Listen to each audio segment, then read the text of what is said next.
आपको बता दें मोदी कैबिनेट विस्तार से पहले बहुत बड़ी खबर इस वक्त सामने आ रही है। आपको बता दें कि थावरचंद गहलोत कर्नाटक के बनाए गए गवर्नर, तो बड़ी जानकारी आपको दे रही हैं।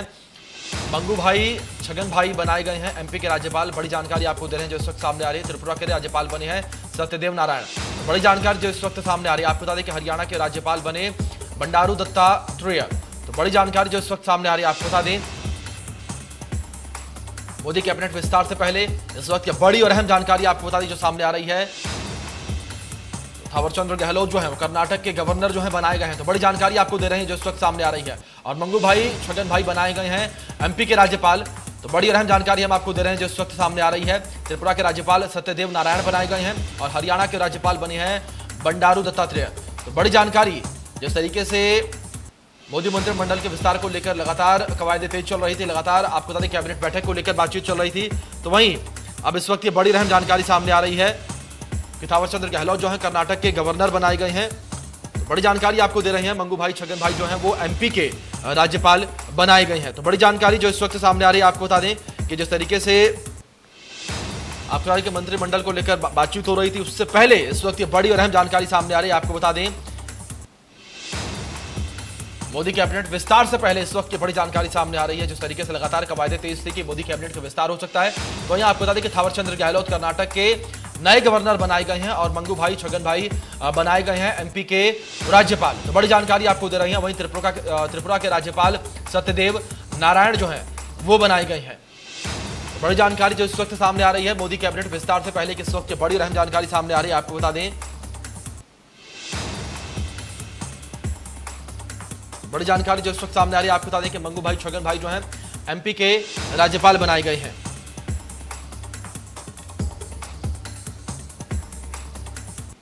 बड़ी जानकारी जो इस वक्त सामने आ रही है। आपको बता दें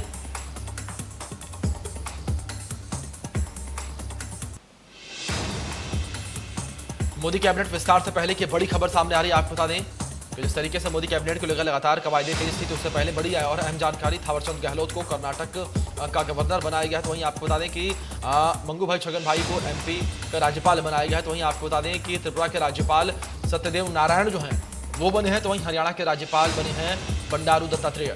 तो बड़ी जानकारी आपको दे रहे हैं जो इस वक्त सामने आ रही है। बड़ी और अहम जानकारी आप तक पहुंचा रहे हैं जो इस वक्त सामने आ रही है।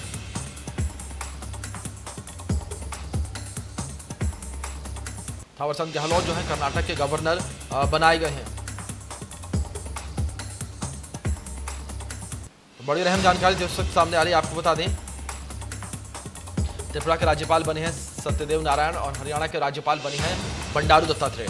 तो बड़ी अहम जानकारी जो इस वक्त सामने आ रही है। आपको बता दें इस वक्त की बड़ी जानकारी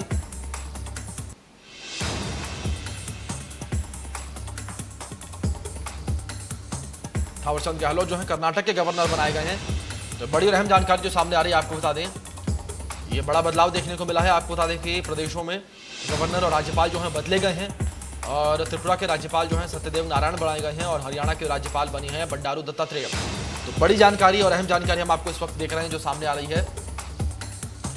मोदी मंत्रिमंडल विस्तार से पहले ये बड़ी और अहम जानकारी जो सामने आ रही है। आपको बता दें थावरचंद गहलोत जो है कर्नाटक के नए गवर्नर बनाए गए हैं और उन्हें नई जिम्मेदारियां सौंपी गई है। और मंगू भाई छगन भाई बनाए गए हैं एमपी के राज्यपाल, तो उन्हें राज्यपाल की जिम्मेदारी सौंपी गई है।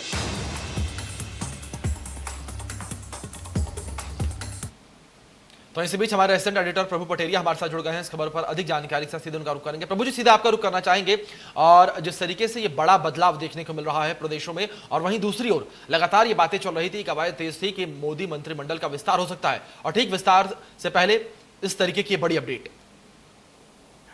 बिल्कुल अभिषेक, ये कहें कि मोदी मंत्रिमंडल का विस्तार एक दिन शायद इसीलिए टाला गया कि पहले वो केंद्रीय मंत्रिमंडल में जगह बनाना चाह रहे थे। और यदि हम मध्य प्रदेश के लिहाज से देखें तो मध्य प्रदेश से अभी 5 मंत्री हैं केंद्रीय कैबिनेट में। धर्मेंद्र प्रधान को यदि हम शामिल कर लेते हैं मध्य प्रदेश से राज्यसभा में, और बाकी यदि हम इस 4 मंत्रियों को देखते हैं तो चारों क्षेत्र मध्य प्रदेश का प्रतिनिधित्व था, चारों कम्युनिटी का यहाँ पर प्रतिनिधित्व था मध्य प्रदेश से। तो इस बीच में थावरचंद गहलोत की एक चर्चा थी कि उन्होंने खुद पेशकश की है कि वो केंद्रीय कैबिनेट में नहीं रहना चाहते, मंत्री पद बहुत हो गया उनका, अब वो कोई और जिम्मेदारी निभाना चाहते हैं। तो शायद उनके इस प्रस्ताव को स्वीकार किया गया और उनको राज्यपाल बनाकर कर्नाटक जैसे राज्य में भेजा गया है, जो कि जहाँ भाजपा शासित राज्य है। थावरचंद गहलोत बहुत सख्त कवि के नेता है, जनसंघ के जमाने से भारतीय जनता पार्टी में है और बड़ा लंबा योगदान रहा है उनका भारतीय जनता पार्टी में, तो विभिन्न पदों पर रहकर, चाहे मंत्रिमंडल में हो, चाहे सांसद के तौर पर हो या पार्टी पदाधिकारी के तौर पर हो, तो उनको एक बड़ी जिम्मेदारी दी गई है। यदि हम मध्य प्रदेश में जो राज्यपाल बनाने की बात कर रहे हैं, तो आनंदीबेन पटेल जो गुजरात से आई थी, जी वो पहले मध्य प्रदेश की राज्यपाल थी, फिर उनको उत्तर प्रदेश का राज्यपाल बना दिया गया। वो मध्य प्रदेश के हेड ऑफ चार्ज में है आनंदीबेन पटेल, क्योंकि मध्य प्रदेश में स्थायी राज्यपाल की नियुक्ति होनी थी और इस लिहाज से गुजरात को ही तरजीह दी गई है। गुजरात के मंगूभाई पटेल को मध्य प्रदेश का जिम्मा दिया गया है। तो एक तरीके से ये कहे कि मध्य प्रदेश में अब स्थायी राज्यपाल हो गया और मध्य प्रदेश से केंद्रीय कैबिनेट में एक जगह है जो ज्योतिरादित्य सिंधिया को लेने के लिए कवायद चल रही थी, तो वो खाली कर दी है थावरचंद गहलोत ने और उसकी जगह अब ज्योतिरादित्य सिंधिया वहां से मंत्रिमंडल में शामिल होंगे। लेकिन क्षेत्रीय संतुलन की जो बात है वो जरूर थोड़ा सा इसको लेकर असंतुलित होता दिखाई दे रहा है। तो यदि हो सकता है कि मालवा से किसी और मंत्री को भी वहां पर जगह दी जा सकती है। उस पद के दावेदारों की बात करें तो कैलाश विजयवर्गीय का भी नाम उसको में शामिल है, दावेदार है वो। हालांकि उनको बनाया जाता है कि नहीं, ये तो पार्टी आलाकमान को तय करना है। जी जी प्रभु जी, आपसे यहाँ पर यह भी जानना चाहेंगे कि इनके राजनीतिक मायने भी अब निकाले जाने लगे हैं। लगातार कवायद तेज चुकी है, जिस तरीके से जैसे ही खबर बाहर आई है, अब लगातार इन पूरे मामलों को लेकर जिस तरीके से राज्यपाल बदले गए हैं, तो अब इस पूरे मामले पर किस तरीके से आम जनता रिएक्ट करेंगे और इन जिस तरीके से ये बदलाव हुआ, इस बदलाव को किस तरीके से देखा जाए? क्योंकि जहां एक और कवायद तेज चल रही थी कि कैबिनेट का विस्तार होगा, तमाम नए चेहरों को यहां पर देखने को मिल सकता है, तमाम नए चेहरों को मोदी मंत्रिमंडल में शामिल किया जा सकता है, लेकिन उससे पहले इस तरीके का बड़ा फैसला सामने आ जाता है। देखिए, अभिषेक, मोदी मंत्रिमंडल का विस्तार यदि हम मध्य प्रदेश के लिहाज से देखते हैं तो लगभग 1.5 साल से इसका इंतजार हो रहा था। 15 महीने का समय हो गया है इसको लेकर। ज्योतिरादित्य सिंधिया जब भारतीय जनता पार्टी में आए थे तब से कयास लगाए जा रहे थे कि उनको केंद्रीय कैबिनेट में लिया जाएगा। कोरोना की लहर आ गई, पहली लहर, दूसरी लहर, विभिन्न परिस्थितियां रही जिससे इस मामले में विलंब हुआ है। सिंधिया को कैबिनेट में लेना बिल्कुल तय मामला था। के लिए जगह बनाने के लिहाज से, हालांकि केंद्रीय कैबिनेट में काफी 28 करीब पद खाली है, तो वो एडजस्ट कर सकते थे, लेकिन क्षेत्रीय संतुलन चूंकि आने वाले समय में 6 राज्यों के चुनाव है, तो भाजपा का या हम कहें प्रधानमंत्री नरेंद्र मोदी का पूरा फोकस उन राज्यों पर ज्यादा है। तो वहां के लिहाज से यहाँ पे संतुलन साधने के लिए ही थावरचंद गहलोत की इस पेशकश को स्वीकार किया गया होगा और उनका मध्य प्रदेश उनके इस्तीफे के बाद वो मंत्री पद छोड़ने के बाद ज्योतिरादित्य सिंधिया को यहाँ लिया जाएगा। इससे 2 फैक्टर इसे है कि सिंधिया कैंप के लोगों के अंदर जो एक नाराजगी पनप रही थी, तो उनके लीडर जिनने भारतीय जनता पार्टी की मध्य प्रदेश में सरकार बनाई, उनको बराबर तवज्जो नहीं मिल रही, तो वो एक नाराजगी दूर हो सकती है। थावरचंद गहलोत चूंकि बड़े कद के नेता जरूर है, लेकिन वो इस तरीके की कोई फॉलोइंग नहीं रखते, वो पार्टी के अनुशासन में बंधे नेता है। तो स्वाभाविक तौर पर मालवा अंचल में जहां का वो प्रतिनिधित्व करते हैं वहां के लोगों में खुशी होगी। मध्य प्रदेश भाजपा में भी इसको लेकर खासी खुशी का माहौल होने वाला है। जी प्रभु जी। तो इसी बीच दिल्ली से हमारे सहयोगी संजय हमारे साथ जुड़ गए हैं, उनका रुख कर लेते सीधे। संजय, सीधे आपके पास आना चाहेंगे और यहाँ पर जानकारी लेना चाहेंगे कि जिस तरीके से लगातार एक कवायदें तेज थी कि मोदी मंत्रिमंडल का विस्तार हो सकता है, लेकिन इसी बीच इस तरीके से भी खबरें सामने आ रही हैं अब कि मोदी मंत्रिमंडल को लेकर जो बैठक होने वाली थी, जिसमें तमाम बड़े नेता शामिल होने वाले थे, जेपी नड्डा शामिल होने वाले थे, भारतीय जनता पार्टी के अध्यक्ष, लेकिन अब जो वो बैठक है वो निरस्त कर दी गई है और वहीं दूसरी ओर तमाम नेता जो हैं वो दिल्ली तलब भी किए गए हैं।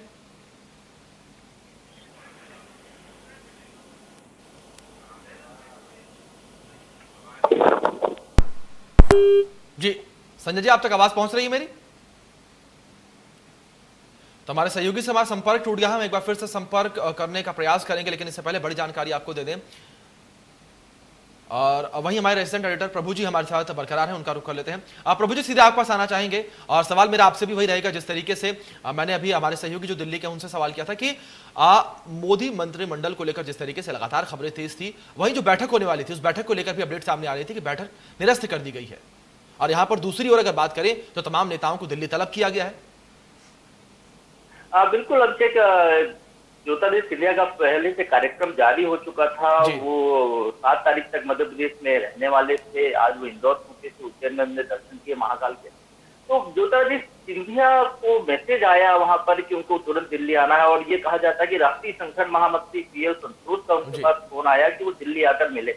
तो दिल्ली में अब इन नेताओं को जिनको कि केंद्रीय कैबिनेट में शामिल किया जाने वाला है, उनसे पार्टी नेतृत्व मिलना चाहता है, उनसे बात करना चाहता है, उनको अपनी लाइन बताना चाहता है। शायद यही वजह रही कि जो कैबिनेट विस्तार को लेकर एक जो संगठन और सरकार की बैठक होने वाली थी, वो बैठक को स्थगित कर दिया गया है। अब उस बैठक का एक नया रूप सामने आ गया है कि अब जो संभावित दावेदार हैं, जो नाम अभी तक गोपनीय रखे गए थे, छुपा कर रखे गए थे, वो सब पत्ते अब खुलने शुरू हो जाएंगे। 3:30 बजे तक उनको दिल्ली पहुंचने का, 3:30 बजे वो यहाँ से निकल रहे हैं। जो शाम को बैठक होगी उसमें खुलकर सामने आ जाएगा कि कौन कौन नेता केंद्रीय कैबिनेट में जगह पा रहे हैं, उनको क्या पार्टी राय दे रही है। क्योंकि भारतीय जनता पार्टी काफी सोच समझ कर कोई कदम उठाती है। भाजपा जिनको मंत्री बना रही है उनके लिए एक लाइन लेंथ पहले से तय कर दी जाएगी। उनको ये कहा जाएगा कोरोना प्रोटोकॉल का पालन कीजिए, कोई जश्न का माहौल ना हो, उनके समर्थक जश्न ना मनाए। तो इस तरीके की बहुत सारी एहतियातन कदम, बहुत सारी बातें उनको बताई जा सकती है। उनके रुचि के विभाग भी पूछे जा सकते हैं और क्या विभाग उनको दे रहे हैं, किस पे कैसे काम करना है,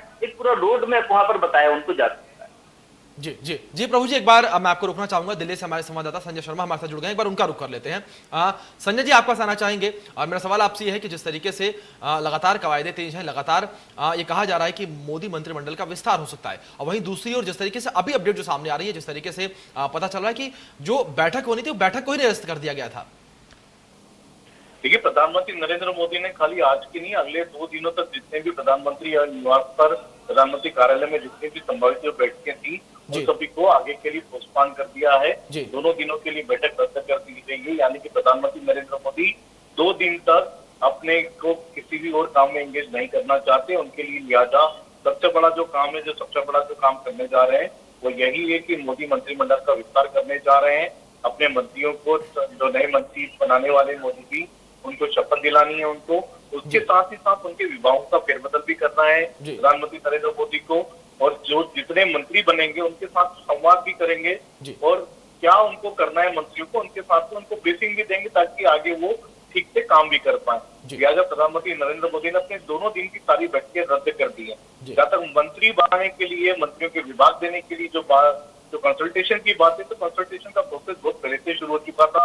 लगभग 3 से 4 दिनों की बातचीत हो चुकी थी, जिसमें प्रधानमंत्री के साथ में अमित शाह, जेपी नड्डा, BS संतोष भी शामिल थे। ये प्रोसेस करीब पूरा हो चुका है। सभी राज्यों का रिव्यू हो चुका है। सभी राज्यों में क्या क्या जरूरतें होंगी आने वाले दिनों में, जो विधानसभा चुनाव है राज्यों के, उनको देख करके, और 2024 की लोकसभा को देख करके भी, तो पूरा रिव्यू का काम पूरा हो चुका है। लिहाजा अब तो बैठक की कोई जरूरत महसूस नहीं हो रही थी प्रधानमंत्री को। और जहां तक विभागों की बात है, तो कई सारे विभाग, करीब 11 मंत्रियों के पास में एक्स्ट्रा विभाग है, 1 से ज्यादा मंत्रालय है। लिहाजा प्रधानमंत्री नरेंद्र मोदी अपने विवेक के अनुसार सभी मंत्रियों को विभाग भी बांटेंगे। बिल्कुल बिल्कुल संजय जी, बहुत बहुत शुक्रिया आपका हमारे साथ जुड़ने के लिए, तमाम जानकारियों के लिए। वहीं हमारे रेसिडेंट एडिटर प्रभु जी हमारे साथ बरकरार हैं, उनका रुख कर लेते हैं। प्रभु जी, जिस तरीके से हम कह रहे थे कि जो बैठकें रद्द हैं, जिस तरीके से संजय जी ने हमें जानकारी दी है कि बैठकें तो रद्द हुई हैं, लेकिन मोदी मंत्रिमंडल का जो विस्तार है वो होगा। यानी कि प्रभु जी, कहीं ना कहीं इस बात पर मोहर लगती है, इंडिया न्यूज की खबर पर भी मोहर लगती है कि जो विस्तार है वो होगा। इसी वजह से प्रधानमंत्री ने अपनी जो 2 दिनों की तमाम बैठकें हैं उनको निरस्त किया है, ताकि वो पूरा फोकस अपना मंत्रिमंडल के विस्तार पर रख सकें। हाँ बिल्कुल अभिषेक, शायद यही वजह है जो संजय जी बता रहे हैं कि नए मंत्रियों को कैसे विभागों का वितरण किया जाए। जो 11 मंत्री ऐसे हैं जो डबल चार्ज में या ट्रिपल चार्ज में है, उनके साथ क्या कम किया जाए, इस पूरी एक कवायद उसको बैठकर वो अभी किया जाने वाले है। उसको लेकर उन्होंने जो बैठकें हैं की और दूसरी जो प्रस्तावित उनका कार्यक्रम था उसको स्थगित कर दिया है। और एक ये जो पहले से एक अनुमान लगाया जा रहा था कि 7 तारीख को मोदी कैबिनेट का विस्तार हो सकता है, फिर ये खबर आई कि उसको 1-2 दिन टाला जा सकता है। बिल्कुल पूरी संभावना है कि मोदी मंत्रिमंडल का जो विस्तार है वो हो सकता है कल ही वो कर दे, हो सकता है इसको 1-2 दिन और आगे बढ़ा दे। जिस तरीके से वो चाहते हैं उस हिसाब से नए मंत्रियों को पूरी तैयारी, उनका कामकाज ये देने की महसूस हो रही है। जी प्रभु जी, जिस तरीके से तमाम प्रदेशों में अगर बात आने वाले 2 सालों को लेकर करें तो चुनाव है तमाम ऐसे प्रदेशों, तो ऐसे में क्या इन बातों को भी ध्यान में रखा जाएगा? उन प्रदेशों के जो सांसद हैं उन्हें बुलाकर मंत्रिमंडल में जगह दी जाएगी ताकि जनता को साध सके सरकार, उन तक पहुंच सके सरकार? देखिए, मंत्री किसको बनाना है, किसको क्या विभाग देना है, ये वैसे तो प्रधानमंत्री का विवेकाधीन का मामला होता है, लेकिन पार्टी संगठन के साथ बहुत सोच विचार कर सारे संतुलन समीकरण देखते हुए भविष्य की योजनाओं को बनाते हुए भारतीय जनता पार्टी ये काम करती है। कोई भी राजनीतिक दल को उस हिसाब से मंत्रिमंडल का विस्तार या गठन करता है। तो स्वाभाविक तौर पर जिसको लेना है उनको भी बुलाकर उनको समझाया जा रहा है, लेकिन बाकी सांसदों के लिए है कि उनको कैसे काम करना है, समन्वय से कैसे काम करना है। तो इसको लेकर भी उनको लगातार निर्देश पार्टी की तरफ से दिए जा सकते हैं। जी लेकिन वही प्रभु जी, अगर बात ज्योतिरादित्य सिंधिया को लेकर की जाए, जिस तरीके से उन्हें दिल्ली तलब किया गया है, दिल्ली पहुंचेंगे। जब उनसे बात करने की कोशिश की गई, इंडिया न्यूज ने उनसे बात करने की कोशिश की, हमने भी इस खबर को दिखाया था, और जब उनसे पूछा गया मोदी मंत्रिमंडल विस्तार को लेकर सवाल किया गया, तो उन्होंने चुप्पी साध ली और उन्होंने सीधे तौर पर कह दिया मुझे लेट हो रहा है, मुझे जाने दीजिए। तो यानी कि कहीं ना कहीं कुछ ना कुछ चल रहा होगा, और संगठन की ओर से और पार्टी की ओर से मतलब जो तमाम ऊपर लोग बैठे हैं उनकी ओर से उन्हें कहा गया होगा कि अभी इस विषय में चर्चा नहीं करनी है, और आज उन्हें दिल्ली बुलाया भी गया है, लेकिन वो कुछ भी कहने से बचे। लेकिन बिल्कुल अभिषेक, ये बड़ा बिंदु है कि कोई भी मंत्री बनता है तो आमतौर पर उस चीज को डिस्क्लोज नहीं करता। पार्टी भी नहीं चाहती कि जब तक वो नाम उसके सामने आया तब तक, क्योंकि बहुत सारी चीजें बदलती रहती है समय के साथ। ज्योतिरादित्य सिंधिया बहुत अनुभवी नेता है, पहले भी वो मंत्री रहे हैं, उनको सारी चीजों का ज्ञान है कि कब क्या बोलना है, कैसे बोलना है। लेकिन एक चीज बिल्कुल तय है कि मध्य प्रदेश से केंद्रीय कैबिनेट में जिनको भी लेना, उसमें एक नाम शुरू से तय है, वो है ज्योतिरादित्य सिंधिया का, कि ज्योतिरादित्य सिंधिया को मंत्री बनाया जाएगा। तो इस पर ज्योतिरादित्य सिंधिया के बोले या ना बोले, लेकिन बिल्कुल ये पत्थर पर लकीर खींचे हुई जैसी बात है कि उनको केंद्रीय कैबिनेट में लिया जाएगा और उनको एक अच्छी जिम्मेदारी वहां पर दी जा सकती है। जी जी जी प्रभु जी, तो इसी बीच हमारे इंडिया न्यूज गुजरात के एडिटर अभिजीत भट्ट हमारे साथ जुड़ गए हैं, उनका रुख कर लेते हैं। अभिजीत जी, सीधा आपका रुख करना चाहेंगे, और जिस तरीके से यहाँ पर बड़ा बदलाव देखने को मिला है और मंगू भाई को नई मध्य प्रदेश का राज्यपाल उन्हें बनाया गया, नई जिम्मेदारियां जो हैं उन्हें सौंपी गई है, किस तरीके से उनका पिछला कार्यकाल रहा, किस तरीके से उन्होंने अपने कार्य को निर्वहन आगे करके बढ़ाया?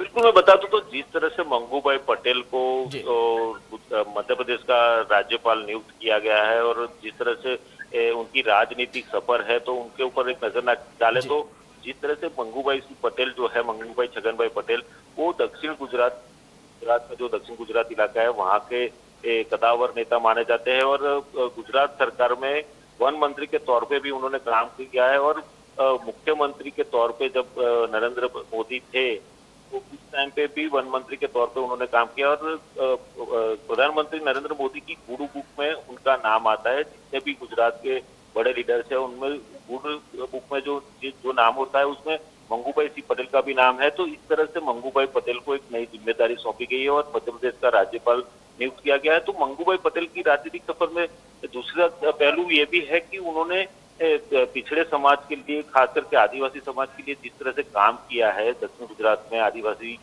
कम्युनिटी के लिए, तो उसको मद्देनजर रखते हुए और भाजपा के कदावर नेता होने के नाते उन्होंने बहुत सारे अच्छे काम भी किए और उनका अच्छा नाम भी है और उनका एक महत्व भी माना जाता है। तो इस तरह से मंगू भाई पटेल को जो भाजपा में जो काम किया है, सरकार में रह के भी जो काम किया है, उसका आज इनको ये जो नियुक्ति करी गई है वो एक उनके लिए एक बहुत बड़ा सम्मान है और ये भाजपा की गुरुमुख में भी है। तो इसके चलते ये मध्य प्रदेश के गवर्नर के चार्ज संभालेंगे और गुजरात की जो राजनीति थी वहां से निकल के अब सेंट्रल में राज्यपाल के तौर पर मध्य प्रदेश में जा रहे हैं, तो राज्यपाल के तौर पे भी वो अच्छी तरह से कामगिरी करेंगे और कार्रवाई अपनी निभाएंगे, ऐसी जिम्मेदारी निभाएंगे।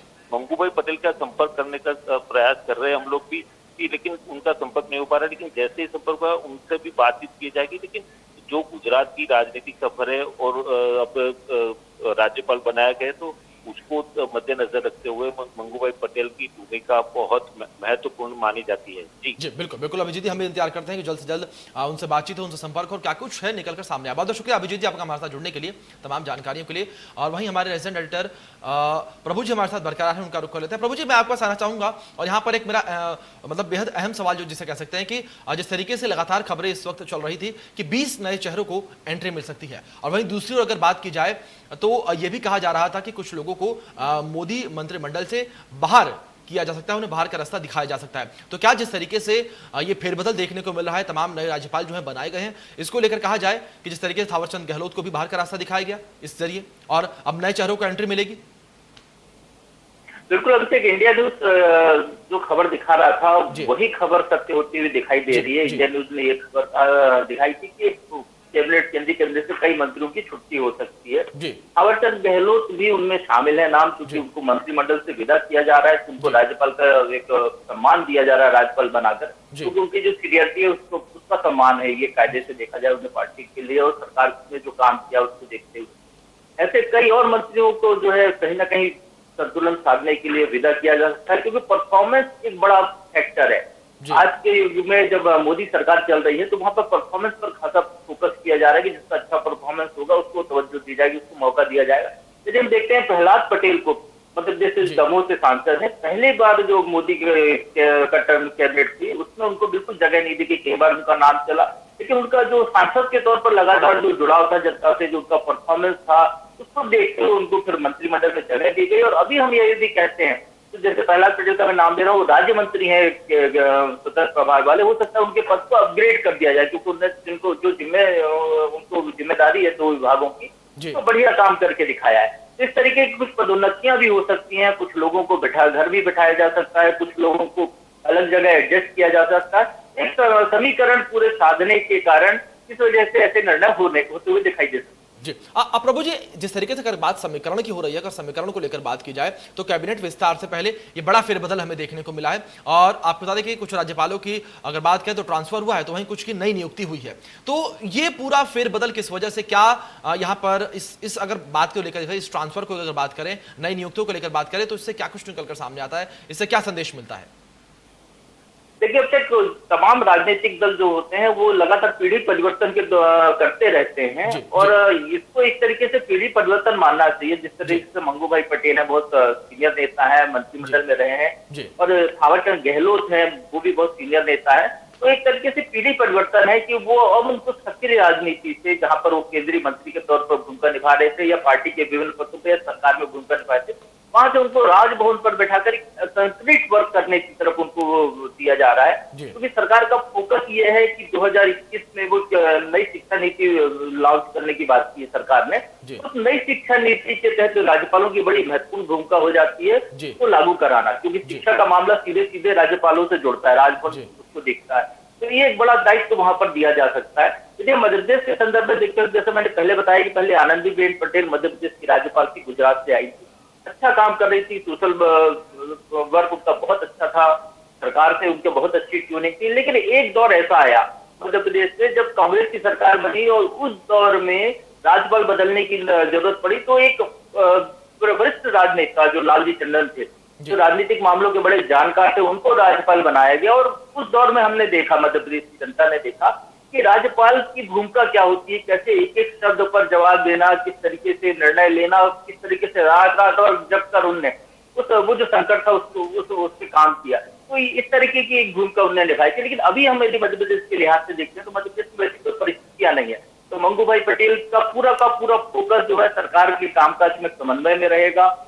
शिक्षा नीति जो है उसको लेकर उनका ध्यान ज्यादा से ज्यादा यहाँ पर होने की संभावना है। जी प्रभु जी, ये बात तो आपको बिल्कुल ठीक है कि राज्यपाल का जो पद होता है बेहद गरिमाई पद ही होता है। लेकिन एक सवाल मेरा मोदी कैबिनेट विस्तार को लेकर भी, कि अगर कैबिनेट विस्तार हो रहा है जिस तरीके से लगातार ये कवायदे तेज थी कि कैबिनेट विस्तार में लगातार खबरें तेज चल रही थी, अटकलें थी इन खबरों की कि युवा चेहरों को इस बार जो है मौका मिल सकता है। जिस तरीके से बात ज्योतिरादित्य सिंधिया को लेकर करें तो उन्हें भी मौका यहाँ पर मिलता हुआ दिखेगा। तो क्या इस बार मोदी सरकार का फोकस युवा चेहरों पर होगा? क्योंकि अगर हम बात उत्तराखंड के नए मुख्यमंत्री को लेकर भी करें तो वो भी एक युवा चेहरा है।